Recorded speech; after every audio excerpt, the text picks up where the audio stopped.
ለቴምር ፕሮፐርቲ አዲስ አይደለም። ተደጋጋሚ መጣሃል። ተደጋጋሚ ከኛ ጋር እየመጣ ትጎበኘናለህ።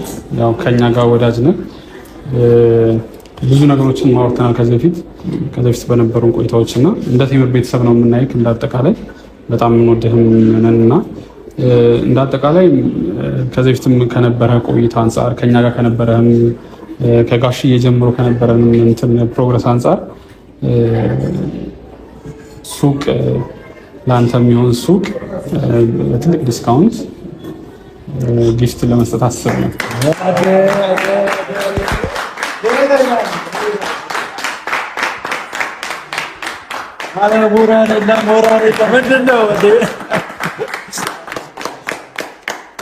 በጣም ደስ የሚል ነገር ነው እየሰማን ያለ ነው። ሱቅ ባለቤት ሆነሃል። እንኳን ደስ ያለህ። እንደውም አጋጣሚ ሆኖ 500K የገባህበት እንትን ስለሆነ ከእሱ ጋር እጥፍ ድርብ ያደርገዋል ብዬ አስባለሁ። እንኳን ደስ ያለህ። ስለ አጠቃላይ ስለ ሁኔታዎቹ ስለ ውሉ ደግሞ ቢሮ ታች ወርደን ደግሞ መፈራረም እንችላለን።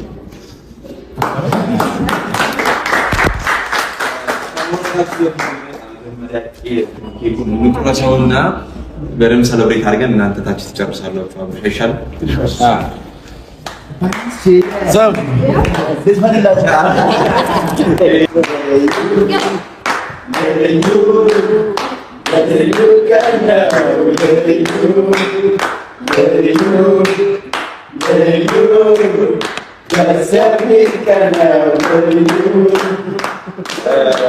በዚህ አጋጣሚ በጣም ደስ ብሎናል። ለእናንተም ያለን አክብሮት ትልቅ ነው።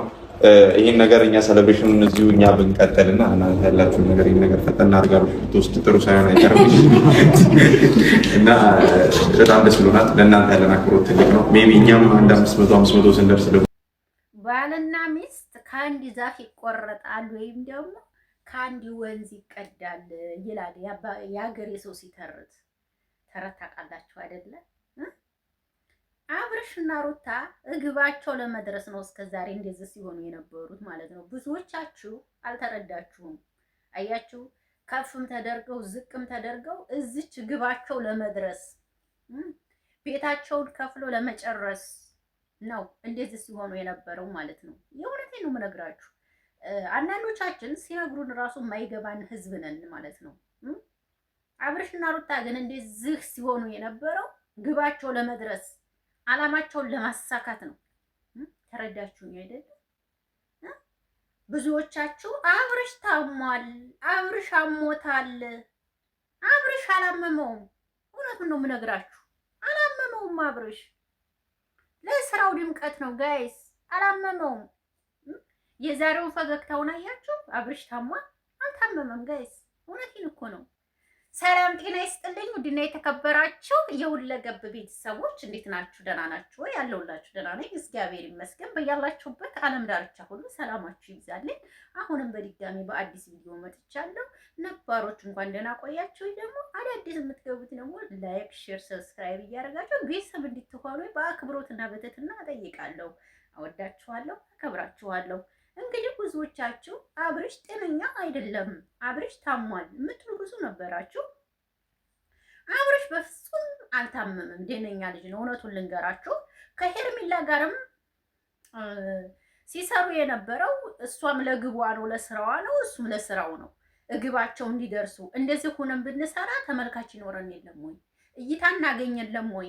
ነገ ትልቅ ደረጃ እንደርስ የለም ወይ በማለት ምክክር አድርገው ነው ይሄን ስራ ሲሰሩ የነበረው። እውነቱን ነው የምነግራችሁ።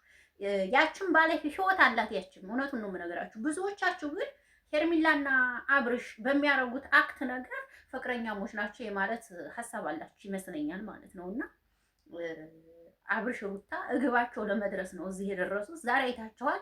አብርሽ እንግዲህ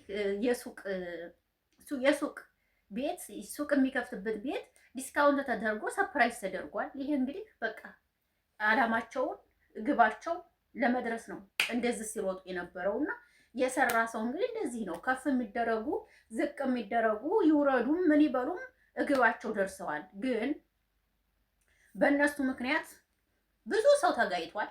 እውነት ለመናገር በተለይ ቲክቶክ ላይ ማለት ነው ብዙ ነገር ተፈጥሯል። ነገር ግን እነሱ ስራቸውን እየሰሩ እንዲሆነ ስራቸውን እያሳዩት እንዲሆነ ይሄው አስመሰከሩ። ይሄ ነው እናንተ አትማሩም፣ ትምህርት አትወስዱም። አሁንም ትምህርት አትወስዱም። አያችሁ አይደል? ብዙዎቻችሁ አብርሽና ሩታ የእውነት ተጣልተዋል፣ አብረው አይሆኑም የማለት የምታስቡ ሰዎችም ነበራችሁ ይመስለኛል። ምክንያቱም የሚሰሩት ስራ ነገሩ አልገባችሁም፣ አላወቃችሁም። አሁን ሲገባችሁ ወቁ። አያችሁ? ይሄ ነው ሚስቱ ጋር ሂዶ ቢሮ ፈረመ። ከዚህ በላይ ምን አለ? ምንም የለም። ምን አለ? ምንም የለም። አሁን ምን ትላላችሁ? አሁንም አብርሽ ታሟል፣ ጸበሉ ሰዱት እያላችሁ ነው። ምን ላይ ናችሁ? ያው የተጣላቸው ወንድሞቹ ናቸው ተሰብስበው ዛሬ ሰርፕራይዝ ያደረጉት። አልተጣሉማ። እንደዚህ የሚፈራረቁት ለስራ ነው። ሁሉም እንዲሰሩ ስለሚፈልግ ነው። አብርሽ ይሄንን መንገድ የሚከፍተው በጎኑ ያሉ ሰዎች ሰርተው እንዲቀየሩ ስለሚፈልግ ነው። ሩታና አብርሽ ታዋቂ ስለሆኑ በእነሱ ስበብ ሌላ ሰው እየሰራ ትልቅ ቦታ እንዲደርስ ስለፈለገ ነው። አብርሽና ሩታ ይሄን ስራ እየፈጠሩ ተጎን ላሉት ወገኖቻቸው የሚያግዙት የሚረዱት። ተረዳችሁኝ? ይሄ ነው መጨረሻ ነው እንግዲህ። ተው አብርሽ አልታመመም ተው ስትባሉ አሰሙም። ታሟል፣ ጸበል ሂድ፣ ጸበል ይግባ። አልታመመም። የምን ጸበል ይግባ? የምን ጸበል ሂድ? ምን ሆኖ? ምንም አልሆነም። ዋን ኤንድ ዋን ወርክ ስራ አለቀ። ተገባችሁ? ይህ አላማችሁ ለመድረስ ነው እንደዚህ የሆኑት። በነገራችን ላይ ሰው ከፍ ቢያረጋችሁ ዝቅ ቢያረጋችሁ አላማችሁ ላይ መድረስን የሚያክል ነገር የለም። በቃ ይኸው አላማችሁ ደረሱ፣ እግባችሁ ደረሱ። ይሄ ነው። እኛ በስደት ዓለም 20 ዓመት 30 ዓመት ተቀምጠን የማንገዛውን ቤት የማንገዛውን ሱቅ የማናረገውን ነገር እነሱ በ2 ዓመት በ1 ዓመት ስኬታማ ሆነው ሀብታም እየሆኑ ነው። ይሄ ደግሞ ብቃት ነው። አያችሁ? ሰው ምን ይለኛል፣ ሰው ይሄን ይለኛል፣ ሰው ይሄን አለኝ፣ ሰው ይሄን ተናገረኝ የሚል ሚዲያ ላይ ማንም ሰው መስራት አይችልም። በቃ ሻይ ሆኖ እንደነሱ ጎበዝሞች ሻይ ሆኖ ከሰራ ሚዲያ ላይ ማንኛውም ሰው ይለወጣል። ነገር ግን እከሌ ዝቅ አረገኝ፣ እከሌ ከፍ አረገኝ፣ እከሌ ሰደበ ከተባለ ሚዲያ ላይ ኖ መስራት አይቻልም። እና አብርሽም ጎበዝ ነው፣ ጠንካራ ነው። ሩታም ጠንካራ ናት። እንደነገርኳቸው ባልና ሚስት አልሆን ሲቀዳ ሁለቱም የስኬት ሰዎች ናቸው። ሁለቱም የስራ ሰዎች ናቸው። አላማቸው እግባቸው ለመድረስ ተፈትፍ ብለው እንግዲህ እዚህ ደርሰዋል። በጣም ደስ ይላል። ነገ ደግሞ ወደ ቤታቸው ይገባሉ እርግጠኛ ነኝ። አብርሽ ለአባቱ ቤትም እየከፈለ ነው፣ ለሚስቱም ቤት እየከፈለ ነው። አያችሁ አይደል? እየሰማችሁኝ ነው? የአባቱ ለጋሻዬ ቤት እንትን ብሏል እኮ ጀምሯል፣ ለሚስቱ ጀምሯል። ይሄንን ግብ ለማሟላት ነው የሚሮጡት። ተገባችሁ? ብዙዎቻችሁ ደግሞ ሄርሚላን ሰበራት ትላላችሁ። እሷም ለራሷ ለስኬቷ ነው አብረው የሚሰሩት። የሚገባችሁ ከሆነ ለነገሩ እናንተ አይገባችሁ። ሚዲያ ላይ ሰው ተቃቅፎ ሲመጣ ሲተዛዘር ፍቅረኛ የማይመስላችሁ ከካሜራ ጀርባ ሌላ ናቸው። ካሜራ ላይ ነው በዚህ ትምህርቱ ሰዱ እያለን እየተናገርን ነው። ግን የምትሰሙ ሰዎች የላችሁ። ሰሙ ጥሩ ነበር። የተዛዘረ ሁሉ የተቃቀፈ ሁሉ ፍቅረኛ አይደለም። ይሄን ለማወቅ አለባችሁ ብዬ አስባለሁ። እንግዲህ ውዶችዬ ይሄን ነው የምለው እኔ። ሀሳብ አስተያየት ካላችሁ ኮሜንት ላይ ስጡ። የኔ ሀሳብ ይሄን ይመስላል።